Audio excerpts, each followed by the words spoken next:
41 La prière est l'apostrophe. Oxygène spirituel du croyant, ce n'est pas une option, c'est une nécessité. Luc 18, 1. Devenez membre de la chaîne et AIDEZNOUS à propager la parole de Dieu à travers le monde. Point. Samedi 16 mars 2024. P4. Amis de Dieu pour toujours. Résumé. Il y a de nombreuses expressions merveilleuses dites à propos de certains hommes dans la Bible. Exemple. Moïse, mon serviteur, Daniel, homme bien-aimé, etc. Mais, mon ami est le titre.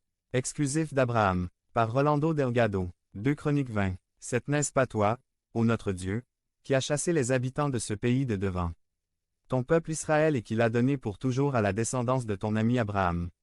Il existe de nombreuses expressions merveilleuses dites à propos de certains hommes dans la Bible. Exemple. Moïse, mon serviteur, Daniel, homme bien-aimé, etc. Mais mon ami est le titre exclusif d'Abraham. Pour comprendre cela, nous devons examiner à nouveau le chemin par lequel Abraham a été guidé et comment il a finalement atteint le cœur de Dieu. Il y a beaucoup de choses étonnantes dans la Bible. On pourrait penser que Dieu est capable de réaliser pleinement tous ses desseins sans avoir recours à l'homme. Je dis cela parce qu'il est étonnant de penser que Dieu, dans toute son omniscience, sa plénitude et sa puissance créatrice, voudrait avoir un ami. Mais voici que Dieu témoigne de ce fait lorsqu'il dit au peuple d'Israël: Vous êtes les descendants d'Abraham mon ami. Ésaïe 41, 8 Mais toi, Israël, tu es mon serviteur. Toi, Jacob, que j'ai choisi, descendant d'Abraham mon ami. Amitié avec Dieu. Que s'est-il passé entre Dieu et Abraham pour que, le rencontrant plus tard, il puisse dire de lui: Abraham, mon ami. Voici les fondements d'une relation unique et extraordinaire entre un homme et Dieu. Quelque chose d'unique dans l'Esprit de Dieu. C'est quelque chose d'unique dans l'Esprit de Dieu derrière ses voies impénétrables. Il est possible que dans toute la Bible, personne n'ait plus de raison qu'Abraham de penser que les voies de Dieu étaient très exclusives, comme il lui semblait étrange. Et c'était très rarement facile. Chaque pas le laissait perplexe, mais jamais désorienté car sa foi le guidait vers la volonté parfaite de Dieu. L'appel à tout quitter. Pensez à quel point Abraham était inquiet. Dieu l'a-t-il appelé à tout quitter, à quitter Ur des Chaldéens? Avec rien d'autre qu'une promesse de l'emmener vers une terre inexplorée. Si nous savions tout, nous verrions que ce n'était pas un petit pas, car il y a des raisons de croire qu'Abraham était un homme prospère et important à Ur en Chaldée. Dieu l'a guidé pour qu'il parte, mais il lui a promis un fils, et puis il a disparu. L'a-t-il abandonné sans tenir sa promesse? Dieu a-t-il lié plus étroitement votre vie à cette promesse et à ce fils? La foi contre les sentiments. La justification même de son départ de ce vieux pays et de sa décision de tout abandonner était centrée sur ce fils que Dieu lui avait promis. La vie entière d'Abraham, toute sa justification et tout dans sa vie était centré sur lui. Tous les commandements et conseils de Dieu à Abraham ont été enregistrés dans Isaac. La promesse constituait le devenir membre de la chaîne et AIDEZNOUS à propager la parole de Dieu à travers le monde. Point. Samedi 16 mars 2024. Si vous croyez en la puissance de Dieu, commentez 11. 11. Vaisseau exclusif de son dessein divin ainsi que son explication et sa signification. L'intention était qu'Abraham n'ait pas d'autre option ou alternative que Isaac. Abraham a essayé une alternative de la manière la plus simple et a découvert que Dieu n'était pas là. Grâce à Ismaël, elle a essayé de réaliser son rêve d'avoir un enfant, mais elle a découvert que ce n'était pas la bonne voie. Si Isaac n'avait pas existé, sa foi aurait été vaine, car il n'avait rien d'autre. Dans ce cas, Dieu l'aurait laissé tomber et sa vie aurait été un échec total. Naturellement, si Isaac n'avait pas existé ou s'il était mort, les conséquences auraient été énormes.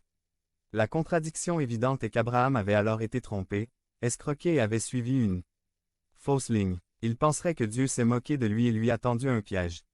Il avait suivi Dieu avec la confiance de tout son cœur que telle était sa volonté divine pour lui. Et il s'était engagé, sans réserve dans cette volonté. Et tout cela était centré sur Isaac. La demande suprême de Dieu a donné à Abraham un temps raisonnable pour qu'il puisse profiter de la compagnie d'Isaac. Leur amour s'était consolidé comme la bonne affection que les enfants éprouvent avec leurs parents qui s'aiment.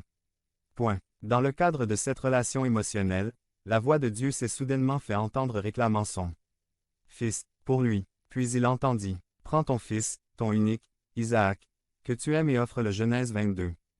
2. Nous ne pouvons pas imaginer la gravité de la crise à laquelle Abraham a été confronté. C'était une chose terrible pour lui. Cela aurait pu soulever la question de savoir quel genre de Dieu était son Dieu, ou qui était ce Dieu à qui il avait donné sa vie, et bien d'autres questions et contradictions. Toute sa consécration, ses longues années d'attente et d'errance, son obéissance fidèle. Et maintenant, toi. Comme si tout était fissuré. Ayant survécu à cela, et plus encore, victorieusement, il explique chez Abraham ce que l'amitié signifie pour Dieu. Oui, c'est le sens, c'est le prix. Eh bien, si telle est l'explication divine de l'amitié, et si nous sommes appelés à participer à sa nature divine et que Dieu travaille avec nous pour réaliser une telle relation, alors préparez-vous à lui montrer votre obéissance. Si nous voulons nous rapprocher de cette relation suprême avec Dieu et que nos cœurs répondent à ses demandes et propositions, alors vous serez le prochain candidat qui entendra votre nom prononcé de la bouche de Dieu avec la phrase « Mon ami ». Cela signifie être ami de Dieu. Être ami de Dieu signifie un engagement absolu pour la vie, sans réserve et sans alternative. Abraham n'avait pas le choix. Cette relation, cette marche avec Dieu, était tout, pour laquelle elle avait été scellée par une alliance de sang. Vous vous souviendrez de l'occasion à laquelle ce pacte a été conclu. Le sacrifice avait été divisé en deux. La moitié était placée d'un côté et l'autre moitié de l'autre. Une partie venait de Dieu, l'autre Abraham. Une torche de feu se déplaçait entre les deux moitiés. Genèse 15, 10 à 18. Le sang fut dispersé et ensemble, dans une véritable figure d'amitié, ils scellèrent par le sang une relation qui dura pour toujours. Avec le sang de ce sacrifice, chacun s'est engagé envers lui-même et envers l'autre à maintenir l'alliance pour la vie et pour toujours. Dieu se souvint de son alliance. Psaume 105, 8. Un pacte pour la vie. Devenez membre de la chaîne et AIDEZNOUS à propager la parole de Dieu à travers le monde. Samedi 16 mars 2024. Parlez à Dieu en 5 minutes. Description vidéo.